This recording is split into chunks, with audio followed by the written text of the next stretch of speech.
You can call it whatever you like. I call it the power of prayer. I'm up here in Canada. I made it across the border, and you can see where the border is at. It's this patch of fog right down here.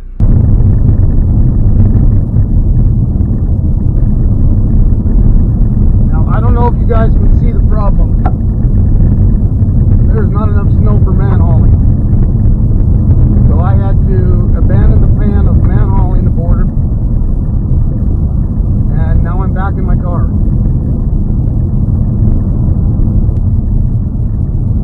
I'm just a couple miles from the Canadian border on what looks like farm roads across in Canada.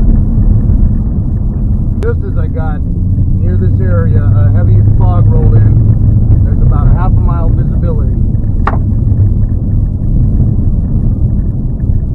I haven't seen a single United States or Canadian Border Patrol yet. I did drive right past the Border Patrol agency on the United States side. Sunburst Border Patrol.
You can call it whatever you like.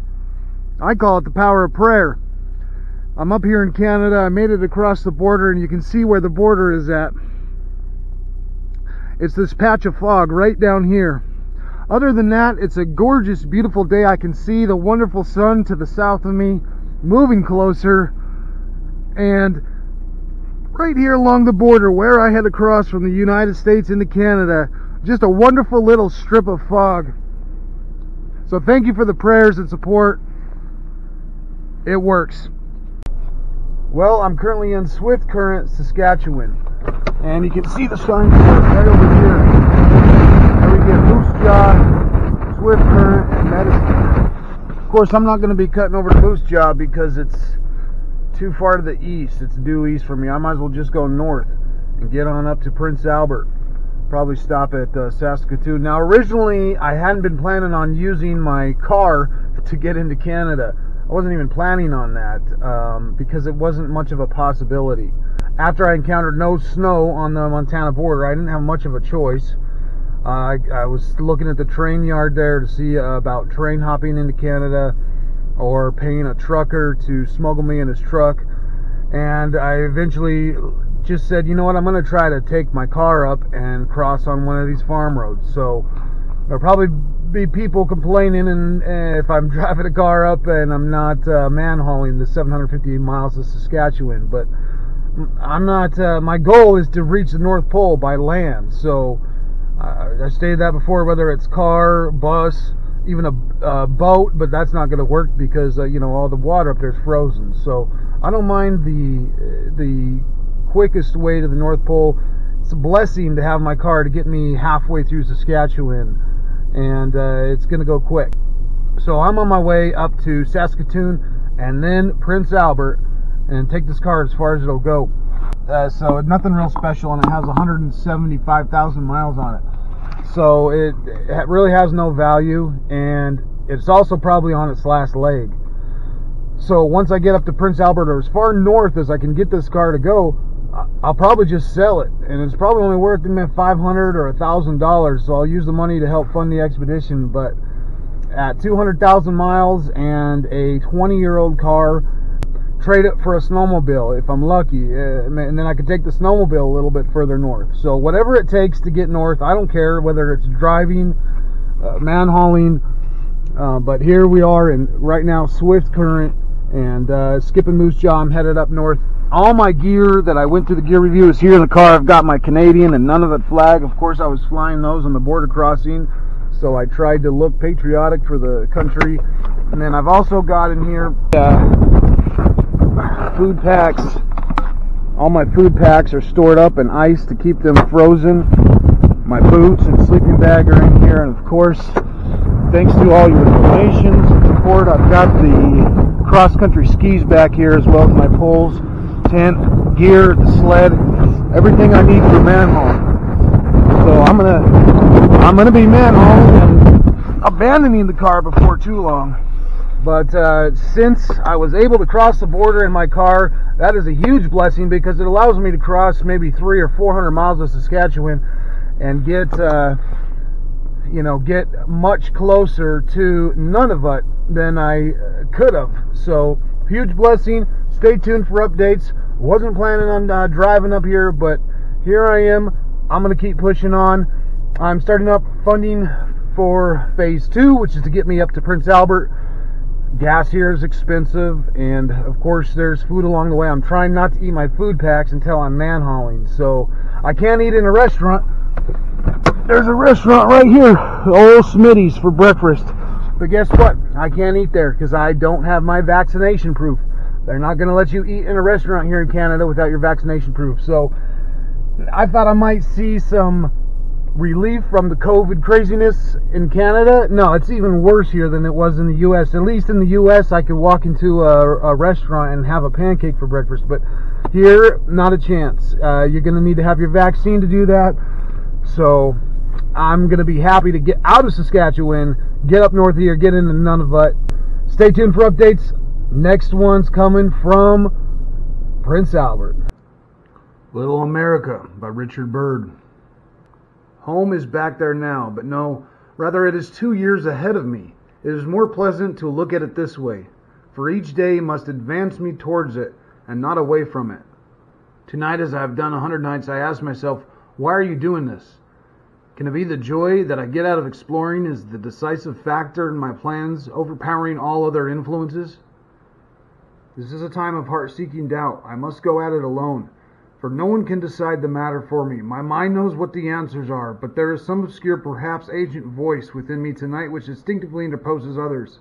What a contradictory thing instinct is. Half a human instinct drives us away from the center and makes for enlarging the outline of what we know, trying to persuade one that happiness is identified with security, order, and steady work towards making things perfect. But when intellect takes this instinct by the ears and compels it to listen to reason, it recognizes that security is never perfect, and therefore home building is never finished until we know all that is outside that charmed circle. Going away is part of a solid working at the center, and perhaps this is why my particular fate to do my building in this roundabout way. Man wants to know, Nansen has said, and when he does not want to know, he ceases to be man.